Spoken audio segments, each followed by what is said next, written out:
Welcome to iDream media. So Gudivada Gudlavalleru engineering కాలేజీలో CC కెమెరాల ఘటన కలకలం సృష్టిస్తోంది. అసలు ఇది నిజం అంటున్నారు కొందరు, ఇది ఫేక్ అంటున్నారు కొందరు. అసలు నిజాలేంటి వివరాలు తెలుసుకుందాం. మనతో పాటు ఉన్నారు ప్రముఖ family counsellor and senior journalist Priya Chaudhary గారు. మ్యామ్ నమస్తే అండి. నమస్తే మ్యామ్, ఏదైనా ఒక దుర్ఘటన జరిగింది, అది అమ్మాయిలకు సంబంధించింది అయితే అది నిజమా ఫేకా అనే వార్తలు కూడా వస్తున్నాయి. అలా అడగాల్సి వస్తుంది. ఈ సంఘటన గురించి మీరేం చెప్తారు? అంటే ఇక్కడ ఒక విషయం చెప్తున్నాను తల్లి, ఫేక్ నిజం. ఏది నిజం? ఆడపిల్లలు అక్కడ ప్రొటెస్ట్ చేస్తున్నది, ఆందోళన పడుతున్నది, అర్ధరాత్రులు బయటకు వచ్చింది నిజం. ఫేక్ ఏంటి? అసలు అక్కడ ఏమీ జరగలేదు. ఫేక్. Underline this point. నేనేం చెప్తున్నా, ఏమీ జరగలేదు. పాయింట్స్ మాట్లాడుకుందాం. కొంతమంది కూడా యూట్యూబ్లో కొన్ని వీడియోస్ పెడుతున్నారు, అగమ్య గోచరము. తెలిసైనా మాట్లాడాలి, తెలియకైనా మాట్లాడాలి, కాకపోతే ఏదో మాట్లాడాలని ఎవరు మాట్లాడకండి. ఇక్కడ అసలు జరిగినటువంటి పూర్వాపరాలు ఎవరైనా పరిశీలించారా? ఇది ఫేక్ అని మాట్లాడేటటువంటి వాళ్ళు. సంఘటన ఎప్పుడు జరిగింది? ఈ సంఘటన విద్యార్థినులకు తెలిసిన తరువాత, వాళ్ళకి ప్రూఫ్లు కనపడిన తర్వాత, ప్రూఫ్లు అంటే వీడియోలు పోయి వీళ్ళు చూసుకోవడమో లేకపోతే ఇంకొకటో కాదు, మగ విద్యార్థులు ఎవరైతే ఉన్నారో వాళ్ళు టాపిక్ మాట్లాడుకుంటున్నారు. ఒరే, మనం చూసిన వీడియోలో పిల్ల ఈ పిల్లే కదా, ఇవే హ్యాండ్స్ కదా, అవి కదా, అవే ఇవి కదా అని చెప్పేసి అని కామెంట్స్ చేసుకుంటుంటే అక్కడి నుంచి మొదలైంది ఈ ముసలం అనేది. అర్థమైందా? ఏంటివి వీడియోలో ఏం చూశారు అనేది దాని మీద దృష్టి పెట్టి అసలు ఇది ఏంటి అనేది కూపీ లాగితే బయటకు వచ్చినటువంటి విషయం ఇది. బయటకు వచ్చినప్పుడు మొత్తం విద్యార్థినులందరూ కూడా ఏం చేశారంటే పోయి కాలేజ్ యాజమాన్యానికి వీళ్ళు రిపోర్ట్ చేశారు. ఫస్ట్ రిపోర్ట్ చేశారు, ఈ ఆందోళన రాత్రి జరిగింది కాదు. Underline this point. రాత్రికి రాత్రి పుట్టినటువంటిది కాదు. 1 వీక్ 10 days బ్యాకే ఇది జరుగుతుంది. 10 days గా జరుగుతుంది. 1 వీక్ కిందట ఈ ఆడపిల్లలందరూ, హాస్టల్లో ఉన్నటువంటి ఆడపిల్లలందరూ వెళ్ళి యాజమాన్యానికి, వార్డెన్కి ఫస్ట్ ఇచ్చారు. వార్డెన్ యాజమాన్యానికి ఇచ్చింది. ఆ తర్వాత అక్కడ వీళ్ళని పిలిచి అడగడం జరిగింది. డిస్కషన్స్ జరుగుతున్నాయి. ఏమని జరుగుతున్నాయంటే, మేడం ఇది జరిగింది అని అంటే ఆధారాలు ఎక్కడున్నాయి అనగానే వీళ్ళు ఎవరెవరి దగ్గర వీడియోస్ ఉన్నాయో, ఎక్కడ వీడియోస్ ఉన్నాయో పేర్లతో సహా వీళ్ళు చెప్పారు. చెప్పిన తర్వాత ఓకే మేము ఎంక్వైరీ చేస్తాం, మేము కనుక్కుంటామని చెప్పి దాన్ని అలా వదిలేశారు. ఒక రోజు గడిచింది, 2వ రోజు గడిచింది, ఇది జరగలేదు అనేటటువంటి విషయాలు వీళ్ళు చెబుతున్నా జరిగినాయి అనేటటువంటి బలమైనటువంటి ఆధారాలు ఉన్నాయి. సాక్ష్యాలు అని అడుగుతున్నాను. అది కూడా నేను చెప్తా. ఏమయ్యా పెద్ద మనుషులు, వీడియోలు చేసే పెద్ద మనుషులు, సాక్ష్యాలు ఉన్నాయా అని మాట్లాడుతున్నారే. ఏ ఆడపిల్ల తన సాక్ష్యాన్ని బయట పెడుతుంది? అవునా? ఏ ఆడపిల్ల సాక్ష్యాన్ని బయటపెడుతుంది? ఇంకొకటి, సీసీ కెమెరాస్ అది సీక్రెట్ క్యామ్స్ పెట్టారట అని ఎప్పుడైతే ఇచ్చారో ఆడపిల్లలు పోయి ఎత్తుకునేటటువంటి నాలెడ్జ్ ఎక్కడ ఉంటుంది? ముందు కంగారు వస్తుంది, భయం వస్తుంది. పోయి బాత్రూమ్లో ఎతకరు, ఫస్ట్ వెళ్ళి కంప్లైంట్ చేస్తారు. కంప్లైంట్ చేయగానే వీళ్ళని హిడెన్ పెట్టేసేసి ఇమ్మీడియట్గా సాక్ష్యాధారాలు మొత్తము అక్కడి నుంచి క్లియర్ చేసేటటువంటి ఆ యొక్క కెపాసిటీ యాజమాన్యానికి ఉండదా? ఇది వారం రోజుల నుంచి నడుస్తుంది. రాత్రికి రాత్రి పుట్టలేదు. ఆ తర్వాత ఏమైనాయి అంటే, వీళ్ళు ఎవరెవరి పేర్లు అయితే చెప్పారో, ఎక్కడ వీడియోలు అయితే ఉన్నాయో, ఎవరి పేరు బయటకు వచ్చిందో అక్కడ వాడికి సంబంధించిన మొత్తం ఉప్పందించేసి మొత్తం డిలీట్ చేయించేశారు. ఇది జరిగినటువంటి విషయము. డిలీట్ చేపించేసేసిన తర్వాత వీళ్ళకి ఆందోళన పెరిగిపోయి వీళ్ళు ఏ చర్యలు తీసుకోవట్లేదు. వీళ్ళు పోతున్నారు, అడుగుతున్నారు, వస్తున్నారు. వెళ్ళినప్పుడల్లా మనము ఆ ఆడియోస్లో అమ్మాయిల మాటలు వింటున్నాం, ఏడుస్తున్నారు పిల్లలు. మేము కాలేజ్లో కాలేజ్ వాళ్ళు మమ్మల్ని బెదిరిస్తున్నారు, డ్రగ్స్ కేసులో ఇరికిస్తాము అని చెప్పేసి అని. ఇక్కడ ఆడపిల్లలు ధైర్యం తెచ్చుకొని ఆలోచించాల్సింది ఏంటంటేనమ్మా, మీ కాలేజీ యాజమాన్యం మిమ్మల్ని డ్రగ్స్ కేసులో ఇరికిస్తే మీ కాలేజ్ కూడా ఇరుక్కుంటుంది. అదే ఆడపిల్లలు తెలుసుకోవాల్సినటువంటి. వీళ్ళు ఏంటంటే వాళ్ళకి ఏం తెలీదు. అమ్మో మమ్మల్ని ఇరికిస్తే మేము జైలు పాలవుతాం, మా ఫోటోలు మీడియాలో కనిపిస్తే మేమేదో అవుతాం. వెనకడుగు వేశారు. కానీ రాత్రికి రాత్రే ఆడపిల్లలు 300 మంది ఆడపిల్లలు కలిసికట్టుగా అక్కడికి వచ్చి సెల్ ఫోన్లో ఉన్నటువంటి టార్చ్ లైట్స్ ఆన్ చేసుకుని మరి అంత ఉద్రిక్తమైన వాతావరణం జరిగింది అనంటే, బాస్ మాట్లాడేటటువంటి పెద్ద మనుషులు లోపల యాజమాన్యానికి ఆ స్టూడెంట్స్కి మధ్య ఎన్నిసార్లు వాగ్వివాదాలు జరిగి ఉంటాయి, వీళ్ళు ఏ విధంగా వాళ్ళ గోడును వెళ్ళబోసుకున్నారు. వీడియోలు తీసుకురావాలంటే చూసేవాడు ఇస్తాడా వీడియో? లేకపోతే ఉంది అని తెలిసిన అమ్మాయి తీసుకొస్తుందా వీడియో? ఏ ఆడపిల్ల వీడియోని బయట పెడతారు? అడగడానికి కొంచెమన్నా జ్ఞానం ఉండొద్దా వీళ్ళకి? వీడియోల ఆధారాలు ఉన్నాయా? సీసీ కెమెరాలన్నిటినీ కూడా, హిడెన్ కెమెరాస్ అన్నిటినీ డైల్యూట్ చేసి కాలేజ్ యాజమాన్యం డైల్యూట్ చేసి ఉండదని ఎందుకు మాట్లాడరు? అంతమంది ఆడపిల్లలు అరే మేము బహిర్గతం అయ్యామనే భయంతో ముందుకొచ్చి మాట్లాడుతుంటే ఒక్క గొంతు కన్నా ఆడపిల్లల వైపు మాట్లాడుతుందా అమ్మా? రైట్, వీళ్ళు అన్నట్టుగానే అది ఫేక్ అనే అనుకుందాం. ఫేక్ అనిపించినప్పుడు ఇంత ఉద్రిక్తత ఎక్కడి నుంచి వచ్చింది? వాళ్ళల్లో అంత బాధ, ఆవేశము, కోపము ఎక్కడి నుంచి వచ్చింది? దాంట్లో ఉన్నటువంటి వాస్తవాలు తెలియదా? ఒక ఫేక్ న్యూస్ వచ్చింది అని అంటే అది ఇంత ఉద్రిక్తతకి ఎప్పుడూ దారితీయదు. ఫేక్ న్యూస్లు ఎప్పుడు కూడా మీడియాలో హల్చల్ చేస్తాయి. ఇక్కడ వార్త బాధితుల దగ్గర ఉంది. ఇవాళ మీడియాలన్నీ కవర్ చేయబడ్డాయా, లేకపోతే మీడియా గొంతుక మూగబోయిందా? మరి కలకత్తాలో జరిగినటువంటి విషయాన్ని మనం సీరియల్గా మాట్లాడుకున్నామే, మరి ఇక్కడ ఏం జరిగింది అనేటటువంటిది మాట్లాడేటటువంటి దమ్ము ధైర్యం ఎవరికి ఉంది? అది ఆడపిల్లల గుండె ఘోష. కనీసం పట్టించుకోండి. ఇంకొక విషయం, ఇక్కడ మేమన్నీ పరిశీలించాము, ఏమి పోలీసులు ఎప్పుడొచ్చి చెప్పారు అమ్మ ఆ విషయాన్ని? వీళ్ళు కంప్లైంట్ ఇచ్చిన వారం రోజుల తర్వాత వచ్చారు. వారం రోజుల తర్వాత వచ్చి మొత్తం అన్ని చూసి మీరేం భయపడకండి, దీంట్లో ఏం లేవు తూచ్ అనేసారు. వారానికి ముందు చేసి ఉండున్నట్టయితే సాక్ష్యాలు బయటికి వచ్చాయి కదా. నేను ఇక్కడ ఏ పార్టీకి గురించి మాట్లాడటం లేదు, దేని గురించి అవగాహన లేకుండా స్టేట్మెంట్లు ఇవ్వద్దనే రిక్వెస్ట్ చేస్తున్నాను మిత్రులందరికీ కూడా. ఫస్ట్ ఎందుకంటే 1 వీక్ బ్యాక్ ఇచ్చినటువంటిది నిన్న రాత్రి ఆందోళన జరిగింది. కారణం ఏంటంటే సాక్ష్యాలు మాయం చేస్తున్నారు, వీళ్ళు మాకు స్పందించడం లేదు, మమ్మల్ని బెదిరిస్తున్నారు, ఇవి ఆల్రెడీ ఖండాంతరాలు దాటిపోతే మా పరిస్థితి ఏమిటి అనేటటువంటి ఉద్రిక్త వాతావరణంలో ఉన్నప్పుడు వీళ్ళందరూ కలిసి ఎవరిని అడగాలి? కాలేజీ యాజమాన్యాన్ని చొక్కా పట్టుకొని బయటికి లాక్కురావాలి. మరి ఇన్ని సంవత్సరాల ఘన చరిత్ర కలిగినటువంటి ఆ కాలేజీలో ఇవాళ ఎందుకు ఉమ్మేస్తున్నారు? ఇవాళ ఎందుకు బయటకు వస్తున్నాయి? వారం రోజుల కిందట వచ్చినప్పుడు స్వచ్ఛందంగా కాలేజీ యాజమాన్యం పోలీసులను పిలిచి ఎంక్వైరీ ఎందుకు చేయించలేదు? బయటికి చెప్పాల్సిన అవసరం లేదు. మరి అంత గొప్ప కాలేజీ, అంత గొప్పగా పలుకుబడి ఉన్నటువంటి కాలేజీ ఏ రోజుకైనా సరే ఇది మా మీద పడుతుంది కాబట్టి మీరు ఓపెన్ గా ఎంక్వైరీ చేయండి అని ఎందుకు చెప్పలేదు? వాయిస్ రికార్డులు అన్ని వింటున్నాం, ఇవాళకి వస్తాయి, ఇంకా వస్తాయి, ఖచ్చితంగా సాక్ష్యాలు బయటకు వస్తాయి. ఇవాళ మన వాళ్ళు మర్చిపోయింది ఏంటి అని అంటే సోషల్ మీడియా ఇవాళ చాలా బలంగా ఉంది. ఎవడు నోరు మూసుకొని కూర్చున్నా ఇంకొక చోటైనా సరే అది బయటికి వస్తుంది. దయచేసి అంతమంది ఆడపిల్లల గుండె ఘోషని, వాళ్ళ వేదనని వినండి. వారం 10 రోజుల నుంచి మేనేజ్మెంట్ ఏం చేస్తుంది? మేము నిన్న 5 గంటలకి కంప్లైంట్ ఇస్తే కానీ ఇంకా మాకు తెలియదు అంటున్నారు. ఏంటని రాత్రికి ఎలా ప్రూవ్ చేస్తారు ఫేక్ న్యూస్ అని? రాత్రి నిన్న 1 మంత్ అడిగారు ఇన్వెస్టిగేషన్ కి, మరి రాత్రి ఫేక్ న్యూస్ ఎలా ప్రూవ్ చేస్తారు? అమ్మాయి వాళ్ళు పిలిపించండి, మామూలు దగ్గర చెప్పించండి. మమ్మల్ని కేసు తప్పంటే మా మీద రివర్స్ కేసు పెడతారండి. ఎలా పెడతారు మా మీద కేసు? మేమేం చేసాం మా మీద పెడతారు? జస్టిస్ అనేది సైలెన్స్ తో రాదు, అది చెప్పట్లా. విషయం క్లారిటీగా కమ్యూనికేట్ అవటం సైలెంట్ గా అవ్వాలి. కానీ కమ్యూనికేట్ అనేది చాలా మంది తెలిసిపోయింది, మినిస్టర్ దగ్గరికి వెళ్ళిపోయింది, మీడియా ద్వారా స్ప్రెడ్ అయింది, పోలీసులు ఎటువంటి ఆధారాలు లేవు, ఇంకోటి ఏం లేదని చెప్తున్నారు. నిజంగా నేను కోరుకుంటున్నాను అక్కడేం ఉండకూడదు, నేను కోరుకుంటున్నాను అక్కడేం జరగకూడదు. కానీ నిప్పు లేందే పొగ వస్తుందా? ఇది ఫేక్ అయితే మన మీడియా మిత్రులే ఎప్పుడో ఫేక్ అని తేల్చేసేవాళ్ళు. ఒక అర్ధరాత్రి అన్ని 4 గోడల మధ్య, అంటే ప్రహరీ గోడల మధ్య ఒక కాలేజ్లో ఉద్రిక్త వాతావరణంలో జరిగినటువంటి ఈ సంఘటన, ఈ ప్రతిఘటనకి బాధ్యులు ఎవరు దీనికి సమాధానం చెప్పాలి?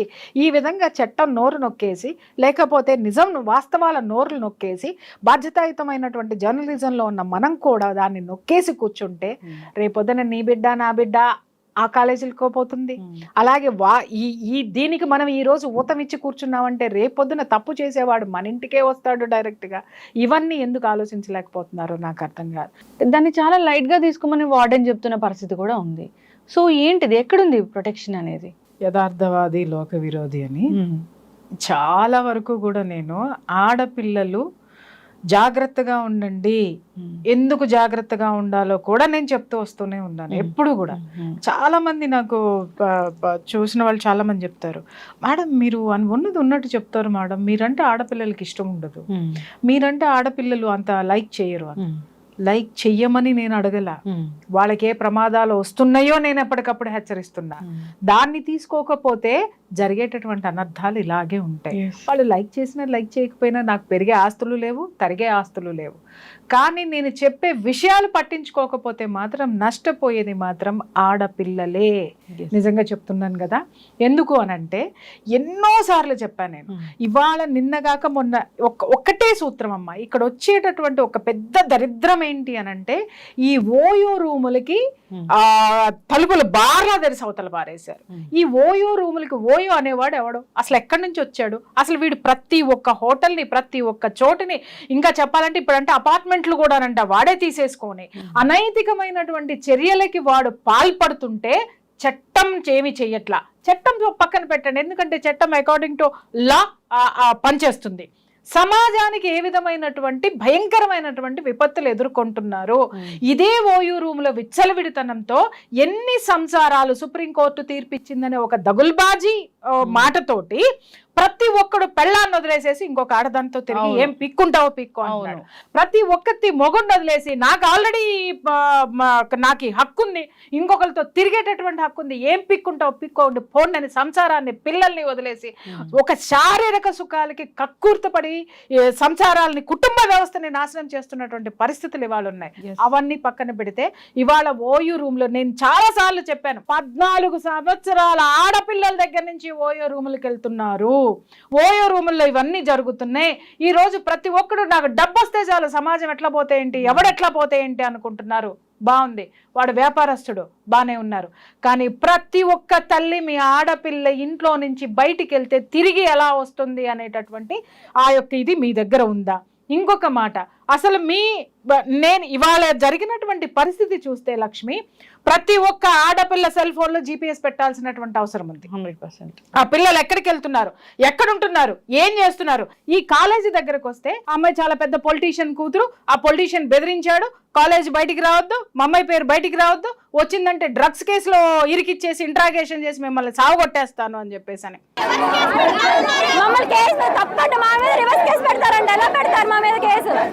అదే పొలిటీషియన్ కి చెప్తున్నా, నీ ఒక్క కూతుర్ని కాపాడుకోవడానికి నువ్వు డ్రగ్స్ కేసుల్ని, నువ్వు వ్యవస్థల్ని, నువ్వు చట్టాన్ని, న్యాయస్థానాల్ని నువ్వు వాడేసుకుంటే జనం ఎక్కడికి పోవాలి మిస్టర్?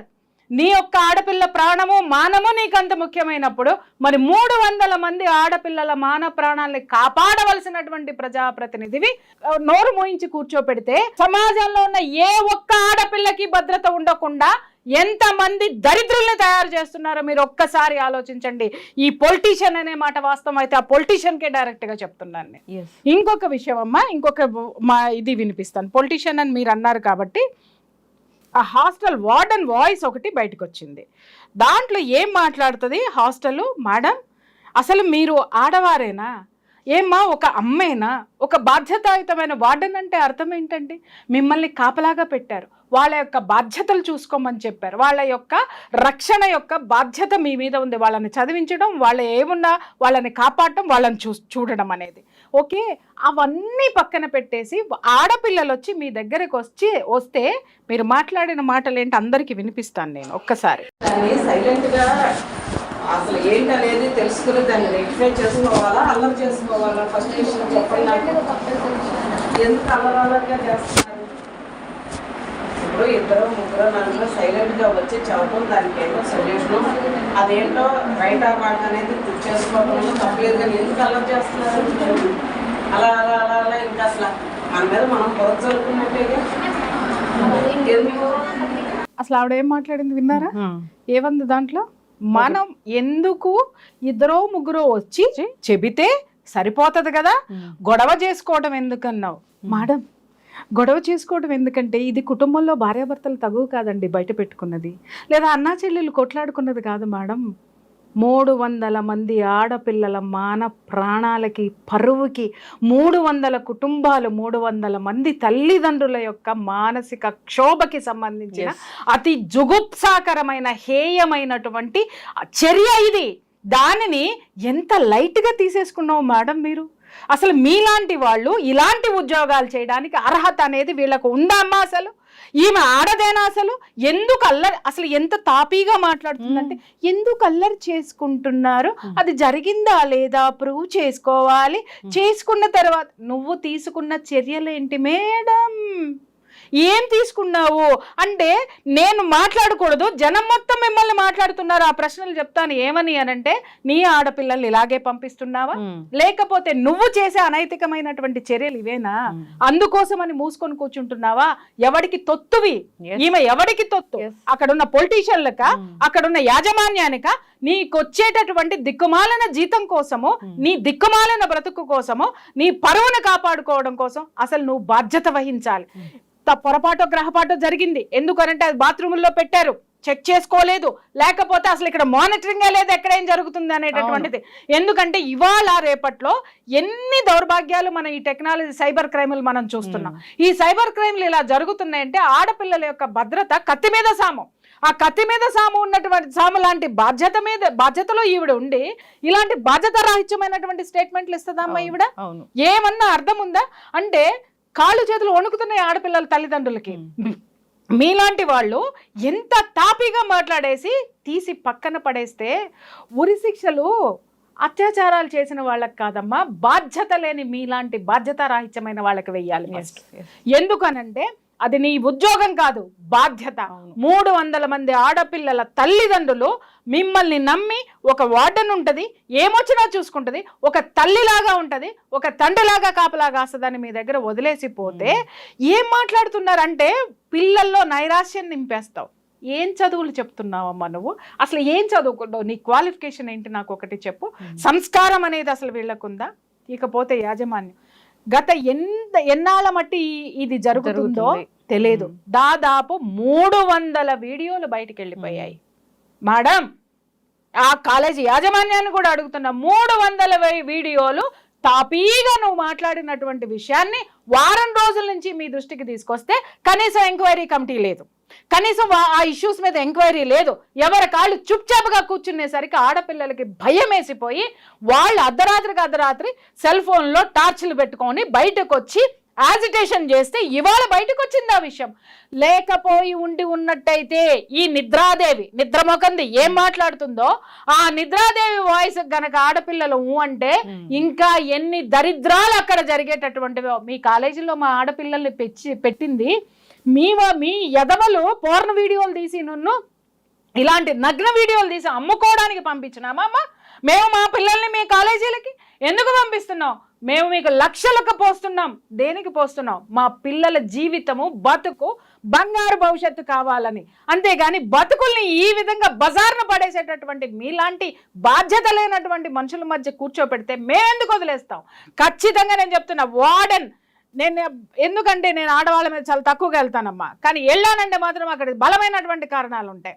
ఇవాళ ఫస్ట్ ఇంత పెద్ద ఘోరం జరిగినప్పుడు మొట్టమొదటి పని ఆవిడ చేయాల్సింది ఏంటంటే ఫస్ట్ రాజీనామా చేయాలి. ఎందుకనంటే అవేమో అక్కడ ఆవిడ పాత్ర ఉందా లేదా తీసి పక్కన పెట్టు, కానీ ఇంత ఘోరం జరగడానికి ఆవిడ బాధ్యతారాహిత్యమే, క్రమశిక్షణ లేకపోవడమే, ఆవిడంటే భయం లేకపోవడమే, కాలేజీ యాజమాన్యం అంటే భయం లేకపోవడమే, తనని తాను కాపాడుకోవడం కోసము ఇలాంటి అనైతికమైనటువంటి చర్యలకి పాల్పడి ఇంతమంది ఉసురు పెట్టుకొని ఇవాళ బోర్డర్లు దాటి వెళ్ళిపోయినాయి, ఆ వీడియోలు వెళ్ళిపోయాయి. ఇంకొకటి ఏంటంటే ఇప్పుడు వాళ్ళు పోలీసులు కూడా మాట్లాడుతున్నారు ఏంటంటే మేము వాళ్ళ ల్యాప్టాప్లన్నీ చెక్ చేసాం, వాళ్ళ ఫోన్లన్నీ చెక్ చేసాం, ఫోనుల్లో ఏమీ ఉండవు అని చెప్పేసి అని, ఏమీ లేవు అని చెప్పేసి అని మాట్లాడుతున్నారు. ఏమీ లేకపోతే 300 మంది ఆడపిల్లలు ఎందుకు అర్ధరాత్రి బయటకు వస్తారు నేను అడుగుతున్నాను. అసలు నీరు గార్చేటటువంటి ప్రయత్నం, కేసును నీరు గార్చేటటువంటి ప్రయత్నం ఇవాళ మీరు ఆ ప్రయత్నాలు చేస్తే సార్ ఇవాళ ప్రభుత్వాన్ని కాపాడటానికో లేకపోతే అక్కడున్న ప్రజా ప్రతినిధులను కాపాడడానికో కాలేజీ యాజమాన్యాలను కాపాడడానికో దీని మీద సమగ్రమైనటువంటి విచారణ జరపకుండా శిక్షలు వెయ్యకుండా ఉంటే మాత్రము ఇది భయంకరమైనటువంటి శిక్షలు రేపొద్దున వీళ్ళందరూ అనుభవించాల్సి వస్తుంది జనం చేతిలో. ఖచ్చితంగా ఎక్కడ ప్రాణం ఉంది. ఒకప్పుడు ఆడపిల్ల పుడితే వడ్ల గింజ వేసి చంపేసేవాళ్ళు అనంటే కాళ్ళు చేతులు వణికే. అలాంటి దౌర్భాగ్యమైనటువంటి స్థితి నుంచి ఎంతో మంది ప్రాణాలు ఒడ్డి జైలుకి వెళ్ళి తన్నులు తిని ఉద్యమాలు చేసి ఆడపిల్లకి భద్రత కావాలి, స్వతంత్రత కావాలి, ఇళ్లలో పడి మగ్గి మొగుడు కొట్టినా తిట్టినా చీకొట్టిన అత్తమావల హెరాస్మెంట్లు, కిరోసిన చావులు, వరకట్నపు చావులు, ఊరేసుకుని చచ్చిపోవటాలు, వీటన్నిటి నుంచి కూడా ఆడదానికి ఒక ఆర్థిక స్వాతంత్రం కావాలి. ఎందుకు బయటికి రాలేకపోయింది? ఒక ఆర్థిక స్వాతంత్రం కావాలి. ఆర్థిక స్వాతంత్రం కావాలంటే చదువు ఉండాలి. ఆ చదువు కావాలి, విద్యా హక్కుని మీద ఫైట్ చేసి స్వతంత్రం, స్వేచ్ఛ కావాలనేటటువంటి దాని మీద ఎంతో మంది మహిళా మూర్తులు ఫైట్ చేసి ఇవాళ స్వేచ్ఛనిస్తే ఆ స్వేచ్ఛ ఈ రోజు ఒక్క ఆడపిల్ల గడప దాటి 300 మంది ఆడపిల్లల బతుకుల్ని రోడ్డు మీద పెట్టింది అని అంటే ఇవాళ ఏమనిపిస్తుందంటే లక్ష్మి మళ్ళీ వెనకటికి వెళ్ళిపోయి 18 ఏళ్ళు రాగానే ఆడపిల్లలకు పెళ్లి చేసేస్తే బాగుండు, 18 ఏళ్ళు రాగానే బయటికి పంపించకుండా ఒక కుటుంబంలో ఒక భార్యగా ఒక ఇల్లాలని చేసేస్తే బాగుండు అనేటటువంటి ఆలోచనలు ఈ రోజు తల్లిదండ్రులకు వస్తున్నాయి. ఎక్కడ ఉందమ్మా భద్రత? ఎక్కడ ఉంది? కాలేజీల్లో భద్రత లేదు. అరే 8 నెలల నిన్నగాక మొన్న చూసాం 2 సంవత్సరాల పిల్లల్ని అత్యాచారం చేశాడు, 2 ఆడపిల్లల మీద, చిన్న పసికందుల మీద. అది పోయింది, అక్కడ లేదు. ఆ తర్వాత మరి స్కూల్ పిల్లల్ని చూసాం, అక్కడ లేదు. నిన్నగాక మొన్న కలకత్తాలో ఘోరమైనటువంటిది మెడికల్ కాలేజ్లో, అక్కడ ఆడపిల్లకి భద్రత లేదు. ఈ రోజు ఇంజనీరింగ్ కాలేజ్లో ఆడపిల్లలకే భద్రత లేదు. ఇవాళ ఎక్కడ ఉంది ఆడదానికి భద్రత? ఉద్యోగానికి పంపించామంటే చూసాం మనము, ఒక నిర్భయ కేసు చూసాం, ఒక అభయ కేసు చూసాం, ఇంకొకటి చూసాం, ఎన్ని చూసాం. ఆడది అర్ధరాత్రి స్వేచ్ఛగా తిరిగేటటువంటి ఆ యొక్క సిచ్యుయేషన్స్ లేవు. సరే, ఇక్కడ మీరు అడగచ్చు అర్ధరాత్రి ఎందుకు పోవాలంటే అని. ఎందుకు పోవాలి అనంటే ఇవాళ పరిస్థితులు ఎలా ఉన్నాయి? అర్ధరాత్రులు డ్యూటీలు వేస్తారు. ఇంకా చెప్తున్నాను కదా, ఈ ఎంఎన్సీ కంపెనీలు వచ్చిన తర్వాత నాకు తెలిసిన చాలా మంది ఆడపిల్లలకి నేనే చెప్తూ ఉంటాను, 3:30కి డ్యూటీ వేస్తారు, అర్ధరాత్రి 12:30కి అవుతుంది. సరే 12:30కి అయ్యిందా, వాళ్ళు సెక్యూరిటీని ఇచ్చి వెహికల్ ఇచ్చి ఏమన్నా పంపిస్తారంటే చాలా కంపెనీస్ సెక్యూరిటీ లేదు, ఏం లేదు, వాళ్ళ ఓన్ వెహికల్లో రావాల్సిందే. అంతకుముందు కూడా మనం చాలా మందిని చూసాం, క్యాబుల్లో పంపించినప్పుడు క్యాబ్ డ్రైవర్లు చేసినటువంటి అత్యాచారాలు కూడా మనం చూసాం. ఈ రోజు పగలు లేదు, రాత్రి లేదు, ఎప్పుడు లేదు. అసలు ఈ మహిళలకి వేసేటటువంటి డ్యూటీల విషయంలో ఒక సమయ పాలన ఎందుకు పాటించడం లేదు? దానికి సంబంధించి మనం ఫైట్ చేయాల్సినటువంటి అవసరం ఉంటుంది. ఇక్కడ చాలా మంది మాట్లాడతారు, ఆ దేశం నుంచి వచ్చినటువంటి కంపెనీలు కదండి, according to their time calculation మనం చెయ్యాలి అని చెప్పేసి అని మాట్లాడుతున్నారు. ఆ దేశంలో ఉన్నటువంటి వాడివి నా దేశానికి వచ్చి పెట్టుకున్నప్పుడు నా ఆడపిల్లకి నువ్వు ఇచ్చేటటువంటి భద్రత ఏంటి అనేది ఇక్కడ ప్రభుత్వాలు ఎందుకు అడగటం లేదు? అలాగే ఇక్కడ ప్రభుత్వాలు కొన్ని రూల్స్ అండ్ రెగ్యులేషన్స్ ఎందుకు పెట్టడం లేదు? ఎందుకు నార్మ్స్ లేవు అని అడుగుతున్నాను నేను ఈరోజు. ఇవాళ ఇంకొకటి కూడా నేను అడుగుతున్నాను, నేను చెప్తున్నానమ్మా ఈ పేరెంట్స్కి, మీ ఆడపిల్లల్ని ఎక్కడో ఉన్న పేరున్న కాలేజీల్లో మీరు చదివించాలనుకుంటున్నారు, లక్షలు డొనేషన్లు కట్టడానికి నగలే అమ్ముతున్నారు, ఆస్తులే అమ్ముతున్నారు, వడ్డీలకే తెస్తున్నారు, నానా పాటలు పడి కుక్క చాకిరీలు చేసి ఎన్నో కడుపు కట్టుకొని త్యాగాలు చేసి మీ పిల్లలకి లక్షలు కట్టడంలో నిమగ్నమై చూపించేటటువంటి ఇంట్రెస్ట్లో 10 రెట్టింపు మీ ఆడపిల్లకి భద్రత ఉందా లేదా అని ఎంతమంది పేరెంట్స్ గుండెల మీద చేసుకొని చెప్పండి, ఉన్నారా? ఎక్కడైనా ఉన్నారా? ఇవాళ చదువు చెప్పే లెక్చరర్లతోటి, టీచర్లతోటి ప్రాబ్లము, స్కూల్కి పంపించే వార్డ్ బాయ్స్ తోటి ప్రాబ్లము, ప్యూనులతోటి ప్రాబ్లము, అలాగే వార్డు బాయ్లు హాస్పిటల్లో ఉంటే వార్డు బాయ్స్ తోటి ప్రాబ్లము, అలాగే మెడికోస్కి చూస్తే అక్కడ సెక్యూరిటీ లేనటువంటి విషయం. భద్రత ఎక్కడ చచ్చిందయ్యా? ఎక్కడ చాలా డెవలప్ అయ్యాం, చాలా ముందుకెళ్తున్నాం, చాలా. అరే ఇవాళ సెల్ ఫోన్ కనుక్కుంటే అది ఎలా మిస్యూజ్ అవుతుంది? ఓయో రూముల్లోకి వెళ్ళి ఆ వీడియోలు తీసేదానికి మిస్యూజ్ అవుతుంది. ఆడపిల్లలు దేనికి మిస్యూజ్ చేస్తున్నారు?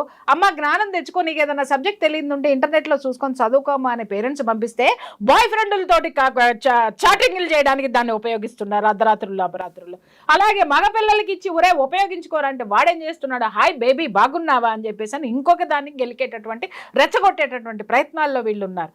అలాగే ఇంకా చెప్పాలి అని అంటే ఇదే సెల్ ఫోన్ల వాడకంలో ఎంతమంది వీటిని దుర్వినియోగం చేస్తున్నారు? అసలు వీటి మీద ఆంక్షలు ఎందుకు లేవు? అసలు చట్టం ఎందుకు పని చేయడం లేదని అడుగుతున్నా. ఇక్కడ ఫెయిల్యూర్ మొత్తం కూడా చట్టానిదే చెప్తున్నా. ఈ చట్టము ఎన్ని ప్రలోభాలకి గురవుతుంది, ఎన్ని ఒత్తిళ్ళకి లోనవుతుంది, ఎందుకు గురి అవుతుంది? చట్టం స్వతంత్రంగా పని చేయదా? పని చేసేటటువంటి పరిస్థితులు లేవా? లంచం వాస్తవం మాట్లాడుతున్నానమ్మా. ఈరోజు పోలీస్ స్టేషన్కి వెళ్ళాలంటే భయం వేస్తుంది. పోలీస్ స్టేషన్కి వెళ్తే నన్ను ఎవడు పట్టించుకోడు, జేబులో చేయి పెడితే అప్పుడు జేబు బరువుగా ఉంటే ఉన్నవాడికి మాత్రమే న్యాయం జరుగుతుందని చెప్పిన వాళ్ళు ఎంతమంది ఉన్నారో నా దగ్గర నాకు తెలుసు. మేము వెళ్ళినా కూడా ఇలా చేతులు కట్టుకొని నిలబడాల్సినటువంటి పరిస్థితులు నేనెన్నిటినో చూశాను. తర్వాత నుంచి నాకు నిజంగా చెప్తున్నాను కదా, ఎవడి కష్టం వాడు పడాలి, ఎవడి ఇది వాడు చూసుకోవాలి. పోరాడండి. ఈ చైతన్యం జనాల్లో నేను తీసుకురావడానికి కారణం అదే. వ్యవస్థలు భ్రష్టు పట్టిపోయినాయి వాళ్ళు మాట్లాడాలంటే. అలాగే మనుషులు కూడా, సమాజం కూడా భ్రష్టు పట్టిపోయింది. ఆలోచనలు లేవు. నీ బిడ్డను చదివించేటటువంటి కాలేజీలో ఎలాంటి సెక్యూరిటీ ఉందని లేదు. అలాగే అక్కడ ఏదన్నా తప్పు జరిగింది అని అంటే నీ బిడ్డ నీకు ధైర్యంగా చెప్పేటటువంటి స్వతంత్రతని ఆ బిడ్డకి ఆ ధైర్యాన్ని నువ్వు ఇవ్వడం లేదు. అలాగే ఇంకొక విషయం ఏంటంటే ప్రతి ఒక్క తల్లిదండ్రులు ఆడపిల్లకి సెల్ ఫోన్ ఇచ్చేటప్పుడు ఒక్క వార్నింగ్ ఎందుకు ఇవ్వరు? ఈ సెల్ ఫోన్ ద్వారా నీ భవిష్యత్తును ఏదో విధంగా మిస్యూజ్ చేసుకున్నా పగిలిపోద్ది అని చెప్పేసినటువంటి భయము ఆడపిల్లల్లో ఈ రోజు లేదు. ఎట్లా పడితే అట్లా ఆడపిల్లలు మాట్లాడడం నేర్చుకున్నారు. నాకు అర్థం కాక అడిగితే ఆడపిల్లలు అందరూ హక్కుల గురించి మాట్లాడేస్తారు. వాళ్ళకి ఏ హక్కులు ఉన్నాయో మాట్లాడతారు.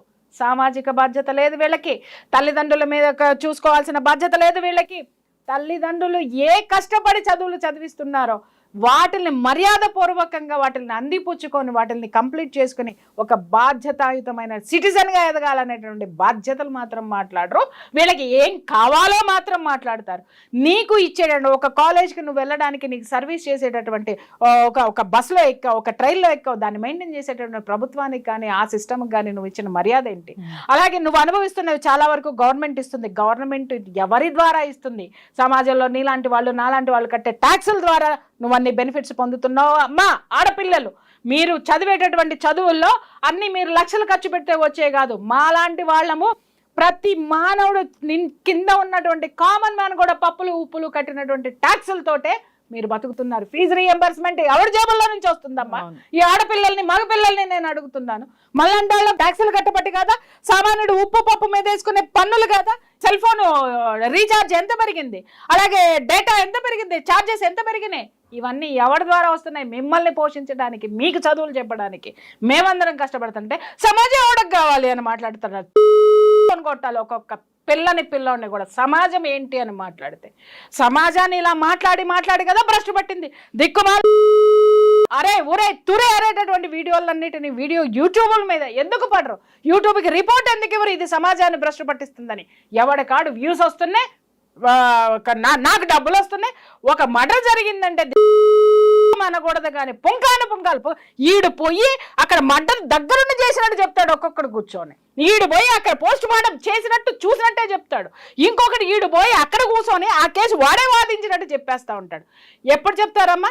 ఆ సంఘటన జరిగినప్పుడు ఇన్ఫర్మేషన్ మాత్రమే ఇస్తారు కానీ సీరియల్ మాత్రం వేసుకుంటూ పోతారా? పోతుంది. ఈ రోజు ఎందుకు చేస్తున్నారు మీరు అంటే కాల్పనిక కథలు చెప్పి చెప్పి చెప్పి జనాల బుర్రలో ఏం చేస్తున్నారంటే ప్రపంచమంతా ఇంతేరా, జనమంతా ఇంతేరా, వాడు అట్లా ఉన్నాడు కాబట్టి నేను ఇలాగే ఉంటాను రా. వాడిని ఎవరేం చేస్తున్నాడు? భయం ఎవరు పెడుతున్నారు? మీడియా పెడుతుందా? ఎవరు పెట్టడం లేదు. ఒక శిక్ష పడితే ఒకడికి దాని మీద ఎందుకు డిస్కషన్లు పెట్టరమ్మా? పెట్టే దమ్మ ఎవరికి ఎందుకు లేదమ్మా? ఎంతసేపు ఎలా జరిగింది, ఏం జరిగింది, ఏ విధంగా పోయారు, ఇలాంటి దరిద్రమైనటువంటి చేయడానికి ముందుకు వస్తున్నటువంటి వీడియోస్ కంటే ఘోరమైనటువంటి ఈ ఇంటర్వ్యూస్ కూడా నేను చెప్తున్నాను కదా.